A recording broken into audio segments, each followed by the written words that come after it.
देवस्य धीमहि धियो यो नः प्रचोदयात्। देवियों भाइयों, जब हमारे गुरुदेव ने आज से 60 वर्ष पहले हमारे घर पर आकर के दीक्षा दी और ये कहा कि तुम्हें मैं ऐसी गायत्री सिखाना चाहता हूँ जिसमें कि रिद्धियाँ और सिद्धियाँ प्रत्यक्ष हों। लोगों को शिकायत है कि हमने इतनी पूजा की, जब किया न हमारे हाथ कुछ लगा, न हमको शांति मिली, न कोई चमत्कार हम दिखा सके, न कोई और विशेषता मिली हमको। लेकिन हमारे गुरु ने कहा हम जो चीज़ देंगे वो ऐसी चीज़ देंगे तो निहाल हो जाएगा। बस उन्होंने वो गायत्री मंत्र दिया जो कि मैंने अभी अभी बोला है आपके सामने। लेकिन एक और बात कही उन्होंने कि बोना और काटने की बात को भूलना मत। कहीं से फोकट में नहीं मिलता। कोई गुरु हो, देवता हो, कोई भी क्यों न हो, फोकट में देने के लिए कोई भी रजामंद नहीं। हाँ, ये हो सकता है कि बोया जाए और काटा जाए। बोए और काटने में बहुत फ़र्क पड़ता है। एक बीज मक्का का हम बोते हैं और उसमें 100 बीज की का एक वो पैदा हो जाता है। बाजरे की बाल हम बोते हैं, एक बाजरा बोते हैं, उसमें 100 बाजरे, 100 से भी ज़्यादा हो जाते होंगे, बहुत पैदा हो जाते हैं। ये बोने की बराबर है। बोना और काटने की विद्या को सीख, फोकट में मांगने की विद्या और किसी से हराम का खाने की विद्या को छोड़। अच्छी बात है। आप बताइए क्या करना पड़ेगा। उन्होंने ये कहा मुझे गायत्री मंत्र का सारा विधान भी बताया कि 24 साल में 24 गायत्री महापुरस्चरण करने पड़ेंगे, जो कि रोटी और छाछ के ऊपर रहना पड़ेगा। जो कुछ उन्होंने बताया था मैंने समझ लिया, नोट कर लिया और उसी की विधि पर लग गया। लेकिन ये एक नई बात थी। कौन सी? बोना और काटना। क्या बोया जाए और कहाँ बोया जाए। उन्होंने कहा भगवान के खेत में बो और जो कुछ भी तेरे पास है। मेरे पास क्या है आप बताइए। उन्होंने कहा 3 चीज़ें भगवान की दी हुई हैं और एक चीज़ तेरी कमाई हुई है। 3 चीज़ भगवान की दी हुई। क्या? शरीर भगवान ने दिया है 1, बुद्धि भगवान ने दी है 2, भावनाएं भगवान ने दी हैं 3। 3 शरीर हैं हमारे, सूक्ष्म, स्थूल और कारण। इनमें 3 चीज़ें भरी जाती हैं। जो हमारा स्थूल शरीर है उसमें श्रम और समय। सूक्ष्म शरीर जो है इसमें हमारे में मन और बुद्धि और कारण शरीर में भावनाएं। ये 3 चीज़ें ऐसी हैं और भगवान की दी हुई हैं। ये इनको भी वो दे। और एक चीज़ वो है तेरी कमाई हुई। क्या हमारी कमाई हुई? क्या? धन मनुष्य कमाता है, भगवान नहीं दिया करता। न किसी को गरीब बनाता है, न किसी को अमीर बनाता है, न किसी को कंगाल बनाता है, न किसी को मालदार बनाता है। ये तेरा बोया हुआ है, तो बोना शुरू कर। तो हमने कहा कहाँ बोया जाए इसको? भगवान के खेत में। भगवान कहाँ हैं और वो का खेत कहाँ है? बस उन्होंने इशारा करके बताया है सारा विश्व भगवान का खेत।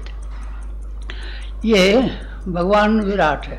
विराट ब्रह्म जिसको कहते हैं, जो कि है अर्जुन को उन्होंने दिव्य चक्षु दे करके दिखाया था, देखिए विराट यही मेरा रूप है और मेरा कोई रूप नहीं है। नहीं अपना रूप दिखाइए, रूप कहाँ है? मेरा यही है विराट रूप जो है, इसको तू देख, यही ब्रह्मांड है। यही उन्होंने यशोदा जी को दिखाया था।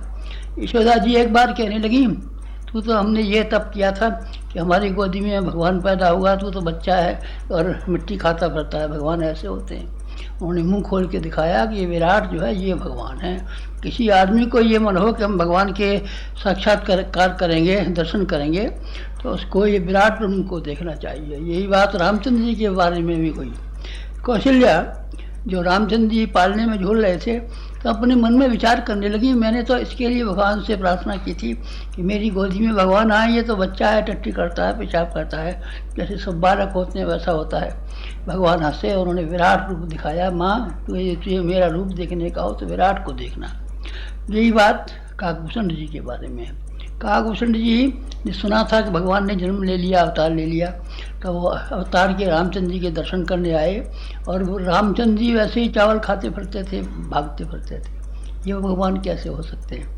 उन्होंने काकभूषण जी के शंका समाधान करने के लिए ये सारा विराट दिखाया और ये कहा ये मेरा रूप है। किसी को कभी देखने का हो मेरा रूप तो उसको मेरा विराट रूप देखना चाहिए, समस्त सृष्टि को देखना चाहिए और इसी समस्त सृष्टि के बारे में जो कुछ भी करना हो, उससे भगवान के लिए जो पूजा करनी हो, समस्त सृष्टि करनी चाहिए। ऐसा हुआ। बोना और उगाना, इसी में बो, भगवान के खेत में बो, अर्थात जन समाज की सेवा के लिए, जन समाज को का कल्याण करने के लिए, जन समाज को ऊंचा उठाने के लिए, समुन्नत बनाने के लिए, संस्कृत बनाने के लिए जो तू कर सकता हो कर। इन तीनों चार चीज़ों को जो तेरे पास हैं लगा, ये सौगुनी हो जाएंगी, तू मालदार हो जाएगा और दी सिद्धि तेरे आगे पीछे फिरेंगी। बस मैं तैयार हो गया। क्या करना चाहिए? जो हमारे पास है वो बोया जाए। क्या चीज़ें हैं हमारे पास? मैंने देखा शरीर है, निश्चय कर लिया। निश्चय कर लिया रात सोने के लिए होती है, रात को तो मैं सोता भी रहा हूँ। और जो कुछ राम नाम मुझसे बना है, मैंने राम का नाम रात में लिया है, दिन में लिया नहीं, दिन में कभी नहीं लिया। दिन में मैंने कभी राम का नाम नहीं लिया। रात को सोते समय में, सोने से लेकर के सूरज डूबने से लेकर सूरज उदय होने तक चारपाई पे पड़े हुए अथवा कहीं भी किसी भी हैसियत में मैंने भगवान का नाम लिया है और बाकी समय भगवान का काम किया है। सूरज निकलने से सूरज उदय होने तक ये मेरा श्रम सारे समाज के लिए लगा, भगवान के लिए लगा। एक बुद्धि भी इसी के लिए लगी। लोगों की अकल न जाने कहाँ पड़ती रहती है। कोई मालदार बनता है, कोई महल बनाता है, कोई उन्नति करता है, कोई किसी से अपने बैर का बदला चुकाता है। यानी क्या क्या आदमी के दिमाग में होती है। मेरे दिमाग में कोई बात नहीं आई, सिर्फ एक ही बात आई कि भगवान के लिए हमारी अकल और हमारी बुद्धि का उपयोग किस तरीके से किया जा सकता है और कैसे करना चाहिए।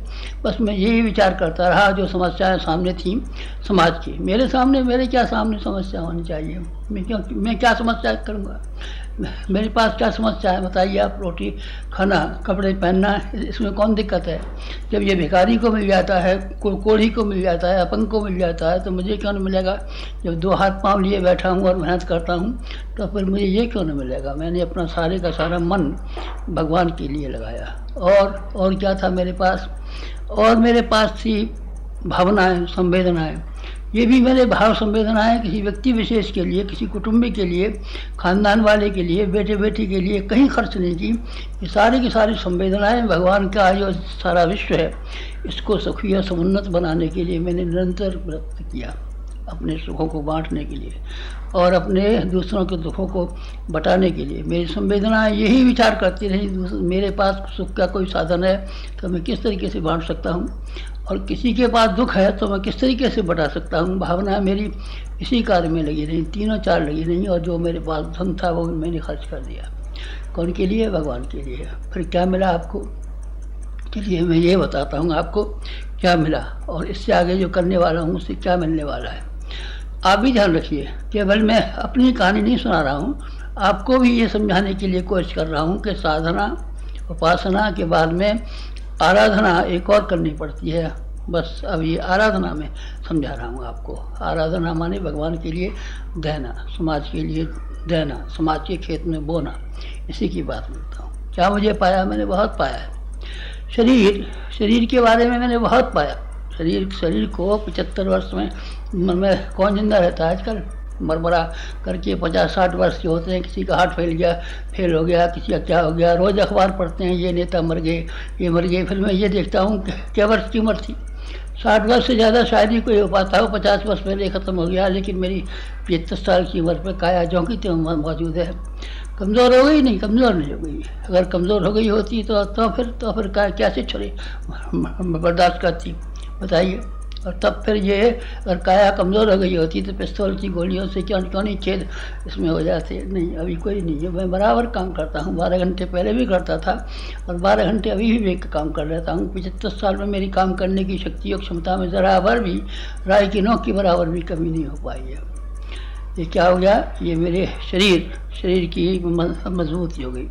लोग कहते रहते हैं लोहे का शरीर है। स्टालिन को कहते थे लोहे का शरीर है, और पटेल को कहते थे लोह पुरुष है। वो तो होंगे ही, ये तो मैं नहीं कहता नहीं होंगे, तो पर मुझे भी आप लोहे का पुरुष ही मानिए। पिस्तौलों की गोलियों को कौन बर्दाश्त करता है? छुरों की मारा मार जिस पर लगे चोटें, और जो कहते हो बैठा रहे। ऐसा कहीं होता है क्या? नहीं, हमारा लोहे का ही शरीर है, ये लोहे का ही रहेगा। जब तक हम मरेंगे तब तक लोहे के शरीर में ही लेके मरेंगे। मिट्टी के शरीर में हमको मरना नापसंद है, और मिट्टी के शरीर में हमको कभी नहीं मरना पड़ेगा। और चीज़ हमारा मन और हमारी बुद्धि। हमारी बुद्धि बहुत बुद्धि है, बहुत पहली बुद्धि है। इतनी बुद्धि कि जितनी बुद्धि शायद ही कदाचित किसी की हो। बहुत पहली बुद्धि है। 4 वेदों के हमने भाष्य किए हैं। 18 पुराणों का भाष्य करने में केवल व्यास जी समर्थ हुए, उन्होंने काम किया, और हमने तो जाने के कितने कितने कर डाले। सारे ऋषियों ने जितना भी मिल करके काम किया था वो सब काम कर डाला। नया युग बनाने का प्लानिंग करते हैं हम अकेले। पंचवर्षीय योजना सरकार बनाती है और बनाने के लिए कितना बड़ा स्टाफ रखती है। पंचवर्षीय योजना केवल हिंदुस्तान के लिए, और हम 1000 वर्ष की योजना बनाते हैं सारे संसार के लिए, सारे मानव जाति के लिए। कोई स्टाफ है हमारे पास? कहाँ से स्टाफ आया? बिना स्टाफ के बिना हम योजना बनाते हैं। हमारा बहुत पैना दिमाग है, ऐसा सारा दिमाग है कि आपको कभी दुनिया में शानदार दिमाग देखने हो तो अब हमारा दिमाग देखना। हमारा बहुत तीखा और बड़ा पैना और बड़ा गंभीर, बड़ा तेजस्वी दिमाग है। और क्या पाया आपने भाव संवेदना है। हमने बहुत प्यार किया है, प्यार खरीदा है और प्यार बेचा है। प्यार की हम तजारती हैं, प्यार के सौदागर आप समझना। हमने और कुछ किया ही नहीं है। प्यार ही खरीदते रहें, प्यार ही बांटते रहें, प्यार ही जमा करते रहें। प्यार की दौलत हमारे पास है। फिर आपको क्या मिला? हमको बहुत मिला। जहाँ कहीं भी हम गए हमने देखा कि लोग कितना प्यार करते हैं। यहाँ भी कि कितना प्यार करते हैं। लोग आते हैं और ये कहते हैं गुरु जी के दर्शन मिल जाते तो कैसा अच्छा होता। क्या वजह है? क्या वजह है? हमारे गुरु जी के शक्ल में क्या बात है खास? कोई ख़ास बात नहीं है, लेकिन लोग आप देखने के लिए आतुर रहते हैं, क्योंकि उनका प्यार, उनकी मोहब्बत, उनका ये सारे का सारा चीज़ें हमारे तई इतनी सुरक्षित है। लाखों आदमियों ने का प्यार हमने पाया है। गांधी जी ने पाया था, गांधी जी ने भी पाया था ज़रूर, लेकिन हमने भी कम प्यार नहीं पाया है अपनी ज़िंदगी में। मरने के बाद तो कई आदमियों को लोग प्यार करते रहते हैं, भगवान बुद्ध की पूजा करते हैं। सामने तो लोगों की नहीं की। श्री कृष्ण भगवान को सामने तो गालियाँ दी, पीछे से कृष्ण भगवान की आरती उतारते हैं। लेकिन हमारी ज़िंदगी में कोई आरती उतारेगा कि नहीं मालूम नहीं, कोई हमको याद करेगा कि नहीं करेगा, लेकिन इस ज़िंदगी में हमको इतने लोगों ने याद किया, इतना प्यार किया है कि हम ही जानते हैं। और हमारा धन हमने तो नहीं कमाया था, पहले जन्म का कमाया हुआ रहा होगा कोई, और पहले जन्म का रहो करके पिताजी की मार्फत हमको मिला। हमने वो सब खर्च कर डाला। कैसे कैसे खर्च किया? वो हमने इस तरीके से खर्च किया कि जो जिम्मेदारियाँ समाप्त हुई, जिम्मेदारी के जो बॉन्ड आए, उन बॉन्डों से गाती तपोभूमि के निर्माण करने के लिए सारा पैसा लगा दिया। हमारी बीवी के पास 60-65 तोले सोना था। ये भी उनसे कह करके तुम क्या करोगी, उनको बेच करके वो भी गायत्री तपोभूमि के निर्माण में लगा दिया। इसके बाद जिम्मेदारियाँ का समापन ख़त्म हो गया। जो किसानों के पास खुद काश्त की ज़मीनें थी वो रह गई। 80 बीघे ज़मीन हमारे पास रह गई, और 80 बीघे ज़मीन जब हम वहाँ छोड़ करके अपने बाहर चलने लगे तो हमने उस ज़मीन को अपने ख़ानदान वालों को देने की बजाय, लड़के लड़कियों को देने की बजाय, 80 बीघे ज़मीन उस ज़माने में भी बहुत दाम की होती थी और अब तो बेहद दाम की होती है। उस ज़माने में 5000 रुपया बीए का था उसका भाव, और अब तो मैं सोचता हूँ शायद 50,000 रुपया बीए का होगा, 40,000 का होगा, अब तो मालूम नहीं। लेकिन उस ज़माने में 5000 का भी गए थे, 4 लाख रुपए की थी, अब शायद वो 40 लाख रुपए की हो। लेकिन वो उसके हमने गांव में हायर सेकेंडरी स्कूल बना दिया। बहुत शानदार स्कूल है। कभी आपको जाने का जी हो तो आपने ज़रूर जाना और उसको देखना कि जो हमारी जो ज़मीन को ख़त्म करने के बाद में जो स्कूल बना है वो किस तरीके से बना है। सारे गांव के अछूतों का गांव है। सारे अछूत में से कितने लोग क्या हो गए, लड़कियाँ क्या हो गई, सारे के सारे को गांव की कायाकल्प हो गई। ये सारा पैसा हमने अपना खर्च कर डाला। फिर आपके पास क्या मिला? हमको पैसा बहुत मिला है। कितना पैसा है हमारे पास? अंधाधुंध पैसा है। बिरला जी, अरे मेरे बिरला जी, हमारे पास बहुत पैसा है। आपने गायत्री तपोभूमि में देखा है, लाखों रुपए की जायदाद है।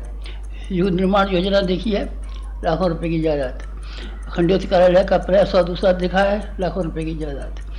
आपने शांति कुंज देखा है, लाखों रुपए की जायदाद है। आपने गायत्री तीर्थ गायत्री नगर देखा है, ये लाखों रुपए की जायदाद है। आपने यहाँ ब्रह्मचर्च देखा है, ये भी लाखों रुपए की जायदाद है। लाखों रुपए की तो ये बिल्डिंगें हैं, और बिल्डिंगों के अलावा इन बिल्डिंगों के साथ साथ में जुड़े हुए जो खर्चे हैं, जो काम इन बिल्डिंगों के द्वारा होती है, उस काम को आप शुमार करेंगे तो मालूम पड़ेगा ये कोई करोड़पति आदमी होता है। सही कहना है आपका। एक साल भर में 1 करोड़ रुपए का इधर का उधर आवागमन हमारे द्वारा हो जाता हो तो कोई अचंभे की बात नहीं है। 25 मोटरें हैं, कहाँ के कहाँ पड़ती हैं, उनकी कितना पेट्रोल जलता है, कितना क्या होता है, उसमें कितने आदमी जाते हैं, उनके लिए कितना खर्च होता है। ये बहुत पैसा खर्च होता है। ये क्या हो गया, हमने बोया और काटा, बोया और काटा, ये क्या है हमारी? ये है आराधना समाज के लिए, भगवान के लिए, समाज के लिए, भगवान के लिए, पत्थर के खिलौनों के लिए नहीं कि पत्थर की मूर्ति बना दी, उस पर सोने का श्रृंगार चढ़ा दिया, चांदी का ये पढ़ा दिया। समाज को कहते हैं भगवान, पत्थर के टुकड़ों को भगवान नहीं कहते। हमने तो ऐसे ही किया है, ऐसे ही किया है। दो मालियों का किस्सा मुझे बराबर याद। दो माली थे, किसी राजा ने दो बगीचों में दो माली रखे। एक माली के जिम्मे एक बगीचा किया, दूसरे के जिम्मे दूसरा किया। एक माली ने तो राजा का नाम भी भूल गया और बराबर कोशिश करता रहा कि इस बगीचे को सरसों कैसे बनाऊं। दूसरा माली राजा साहब का फोटो मंगा करके 108 परिक्रमा करना, 3 बार आरती उतारना, चंदन चढ़ाना, ये करता रहा और बगीचे को सुखा दिया। राजा जब 1 साल बाद देखने के लिए आए तो उन्होंने उस माली को पसंद किया कि जिसने सारे बगीचे को अच्छा वाला बनाया था, और जिस आदमी ने 108 मालाएँ की, 108 परिक्रमाएँ की और चंदन चढ़ाया, धूपबत्ती चढ़ाई और माले और बगीचे को सुखा दिया, उससे वो नाराज़ हुए, उसको बर्खास्त कर दिया। हमारा भगवान तो इसी तरह का है। उसने कहा था जो कुछ भी तेरे पास है भगवान के लिए करना, समाज के लिए करना, और हम बराबर सारी ज़िंदगी भर करते रहे हैं और हमने तो जो किया है वो पा लिया है। और उससे आगे जो कुछ भी करने वाले हैं उसका मिलेगा, हमको पूरा यकीन है। आपको यकीन है? आपको यकीन नहीं है, आपका तो दिल धड़कता जाता है, आपका दिल धड़कता जाता है। खर्च करते समय पर ये मालूम पड़ता है भगवान का नाम लेना सबसे सुगम है और काम करना मुश्किल है, फिर पैसा खर्च करना तो उससे भी मुश्किल है। आपके लिए कठिन है, लेकिन हमारे लिए कोई कठिन नहीं है, क्योंकि हमने शुरू से लेकर के आखिर तक ये देखा है कि इसका क्या आराधना का परिणाम क्या क्या होता है। आराधना का परिणाम हमने बराबर देखा। इसके सिवाय ये हमारी रिद्धियाँ हुई, 4 चीज़ों की रिद्धियाँ हुई और सिद्धियाँ नहीं, ये सिद्धियाँ हुई। रिद्धियाँ वो होती हैं जो आदमी को दिखाई नहीं पड़ती, और सिद्धियाँ उन्हें कहते हैं जो दिखाई पड़ती हैं। आप इन 4 चीज़ों को देख सकते हैं। हमारे शरीर को अभी भी आप आकर के देख सकते हैं, घायल शरीर को भी देख सकते हैं कि इसमें क्या क्या नुकसान हुआ, क्या नुकसान नहीं हुआ। ये हाथ है, इसमें सारे छुरे हमने इस पर बर्दाश्त कर लिए थे, जरा से एक लगी लगी है, कुछ भी तो नहीं बचा इसमें से हड्डियों का एक्सरे लिया गया। एक डॉक्टर ने कहा 18 वर्ष के लड़के का, ये बुढ़े का नहीं हो सकता, बुढ़े का नहीं हो सकता। अब हमने कुछ खोया क्या? खोया नहीं, पाया ही पाया। लेकिन पाया इसके लिए ये सब रिद्धियाँ हैं हमारी, ये हमारी ये सिद्धियाँ हैं। इसको आप शरीर को देख लीजिए, हमारे दिमाग को देख लीजिए, हमारे साहित्य को देख लीजिए, हमारे प्लानिंग को देख लीजिए, हमसे बहस कर लीजिए और हमारे ज्ञान की थाह लेने के लिए कोशिश कीजिए कि इसका कितना गंभीर ज्ञान है। इसके सिवाय हमारे धन के बारे में पता लगा लीजिए, सामने खड़ी हैं चीज़ें आपके में, गई कहाँ है। भावनाओं को देख लीजिए, कितने आदमी आते हैं गुरु जी के दर्शन करने आए थे, नहीं जाते हैं तो आंखों में आंसू बन जाते हैं। ये सब चीज़ें वो है जो प्रत्यक्ष हैं, और रिद्धियाँ वो हैं जो आपको दिखाई नहीं पड़ती। आत्मसंतोष हमको अपनी ज़िंदगी में इतना है, शायद ही किसी आदमी को हो जिनके पास वो है, दौलतें हैं, किसी के बैरी हैं, किसी के विरोधी हैं, किसी के दुश्मन हैं, किसी के क्या हैं, किसी के क्या हैं। हमेशा हैरान मालूम पड़ते हैं और रात को नींद आती है, कभी नहीं आती। हमको शाम को नींद आती है। मनोवा को एक बार नींद सोते देखा था, 6 बजे हमेशा सो जाते थे। गर्मी के दिनों में 7 बजे सूर्यास्त होता है, 7:30 बजे अंधेरा बंद होता है, लेकिन वो 6 बजे सो जाते थे। हमको भी ऐसी गहरी नींद आती है कि ढोल बजते रहें, पता नहीं चलता कब आए कि नहीं आए। हमें कोई चिंता, हमारी चिंता पास ही नहीं आती। डर आपको को लगता है, हमें किसी का भी डर नहीं लगता, भूत का, चूहे का, चुड़ैल का, किसी का डर नहीं लगता। और हमारा मन ऐसा निर्भीक और निरोय है कि हमारे बारे में हम ही जानते हैं। और ये रिद्धि है हमारी, आत्मसंतोष। अपने जीवन पर हमको बड़ा संतोष है, औरों को संतोष नहीं है। रुपये से संतोष है, न दौलत से संतोष है, न ख्याति से संतोष है, न यश से संतोष है, किसी से संतोष नहीं है। लेकिन हमारी बराबर संतोषी ब्राह्मण आपको शायद ही कहीं देखने को मिले। संतोष के अलावा हमारा लोक सम्मान, ये सिद्धियाँ बताता हूँ, रिद्धियाँ बताता हूँ आपको। रिद्धियों की इसे बताते हैं, अणुमा गणुमा महिमा लगमा, पानी पर चल लेते हैं, हवा में चल लेते हैं। इससे क्या बनता है? लोक सम्मान तो हमको बहुत मिला नहीं, आपको नहीं मिला।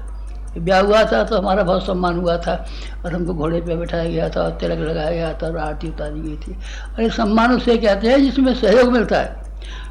सम्मान गांधी जी का हुआ था, इसमें लोगों ने असीम सहयोग दिया। लोग बाग जान देने को तैयार हो गए, जेल जाने को तैयार हो गए, अपने घर बार को बर्बाद करने के लिए तैयार हो गए।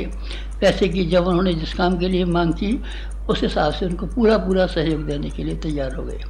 हमको भी लोक सम्मान मिला है, लोक सम्मान मिला है, लोक सहयोग भी मिला है। जो कुछ भी आप देखते हैं इधर से उधर, जो जिंदगी भर में हमने इतने बड़े काम किए हैं, कितने बड़े काम किए। 2400 गात्री शक्तिपीठ ही बना दी, इनके बनाने में कितना रुपया खर्च हुआ होगा। ये सब लोगों के सहयोग के ऊपर है। सहयोग न हुआ होता तो मिशन ऐसे कैसे बड़ा होता, 2400 शक्तिपीठ कैसे बन गई होती, 12,000 ये युग ये विद्यालय पुस्तकालय कैसे बन गए होते, ये संभव नहीं थे, बन नहीं सकते थे। सहयोग है लोगों का। हम हमारे ऊपर यकीन करते हैं और जो जिस काम के लिए हम कहते हैं उस काम के लिए लोग आगे बराबर हम हमारा सम्मान करने को तैयार रहते हैं। दैवीय अनुग्रह, भगवान का अनुग्रह। भगवान का अनुग्रह कैसे होता है मालूम है आपको? पुराणों में लिखा हुआ है कि फूल बरसते हैं, ऊपर से फूल बरसते हैं, देवता फूल बरसाते हैं, फूल बरसाते हैं देवता, और कुछ देते हैं और कुछ नहीं देते। देवताओं के पास कुछ नहीं है, बेचारों के पास फूल है, और हमारे ऊपर 24 घंटे फूल बरसते रहते हैं। कैसे बरसते रहते हैं? जिसको हम प्रोत्साहन कह सकते हैं, प्रेरणाएँ कह सकते हैं, साहस कह सकते हैं, उत्साह कह सकते हैं, उम्मीदें कह सकते हैं। ये इससे भरा हुआ रहता है। फूल इन्हीं का नाम है। उत्साह का नाम फूल है, साहस का नाम फूल है, हिम्मत का नाम फूल है, उमंग का नाम फूल है, उत्साह का नाम फूल है, इन्हीं का नाम फूल है। देवता ये बराबर बरसाते रहते हैं हमारे ऊपर। बस ये 3 चीज़ें सिद्धियाँ हैं, तीनों सिद्धियाँ हैं और हमको बराबर इसी रूप में मिली। पिता की संपदा पर अधिकार हमको मिला है, क्योंकि हम पिता के सच्चे बेटे हैं ना। सच्चे बेटे हैं कैसे हैं? सच्चे बेटे हम इस मानी में हैं कि उसका कुल का को हमने कलंकित नहीं किया है। जिस कुल में हम पैदा हुए हैं, भगवान के कुल में पैदा हुए हैं, ऋषियों के कुल में पैदा हुए हैं, संतों के कुल में पैदा हुए हैं, ब्राह्मण के कुल में पैदा हुए हैं, और हमने इस कुल को कलंकित नहीं किया है। हमने अपने पिता की लाज रखी कि पिता का बेटा कैसा होना चाहिए, और हमने अपने पिता के व्यवसाय का संचालन किया है। उसकी जो तिजारत होती है, उस तिजारत से हमने बराबर हाथ बटाया है, हमने बराबर हाथ बटाया है। उसकी सृष्टि में किस तरीके से उसके तिजारत को, इसके व्यवसाय को, इसकी दुनिया को, इसके उद्यान को, इसके बगीचे को कैसे बढ़िया होना चाहिए, हमने ये निरंतर किया है। और पिता की संपदा पर अधिकार किया है, पिता के परिवार का भी पालन किया है। केवल उसकी तिजारत को ही नहीं चलाया है, केवल सृष्टि का जो स्वरूप है उसको ही नहीं निखारा है, बल्कि हमने ये भी किया है कि मनुष्यों को सुसंस्कृत और समुन्नत बनाने के लिए जो कुछ भी हमसे संभव था वो हमने सब कुछ किया है। इसीलिए हमारा पिता हमसे पसंद है। और पिता की संपदा कितनी बड़ी संपदा है, हमारा पिता कितना मालदार है, और उसकी मालदारी पर हमको बराबर हिस्सा मिला है। हिस्सा क्यों मिल जाएगा? युवराज जो हैं, युवराज को तो सारा मिल जाता है। भाई बहनों की जिम्मेदारियाँ उसके ऊपर जरूर आती हैं, और बाप की जिम्मेदारियाँ ज़रूर आती हैं, लेकिन युवराज वो होता है जो कि अपने पिता के समान हो जाता है, समकक्ष हो जाता है। हम अपने पिता के समान हो गए हैं, और हम अपने पिता के समकक्ष हो गए, समकक्ष हो गए। पिता ने फिर आपके लिए क्या किया? पिता ने हमारे लिए बहुत किया। पिता को आपने देखा है, पिता को हमने देखा है, और उससे कई बार लड़ाई झगड़ा तक होता रहता है। कैसे? पिता को हमने प्रतिध्वनि के रूप में देखा है, गुंबज की आवाज़ के रूप में।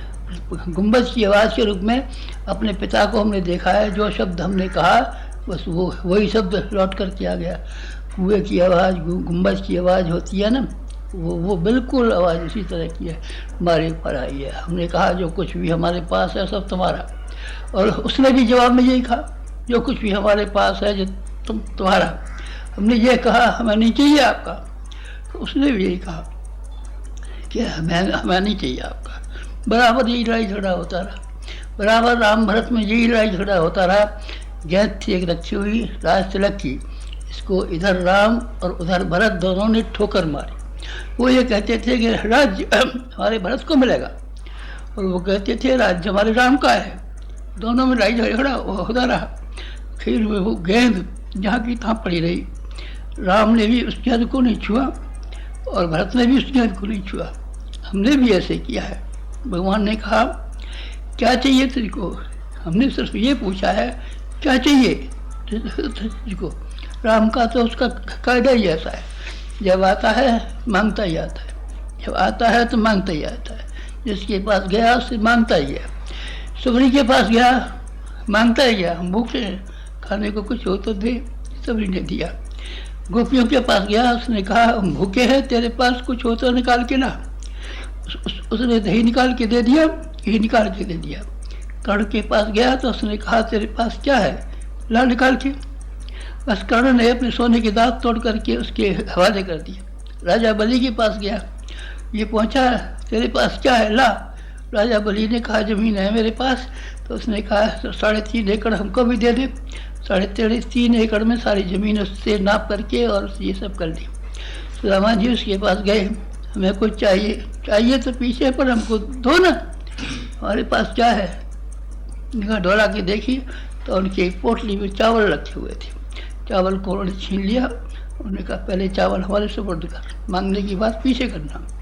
हमारा तो भगवान ऐसा ही है, जब वो आता है मांगता ही आता है, जब वो आता है मांगता ही आता है।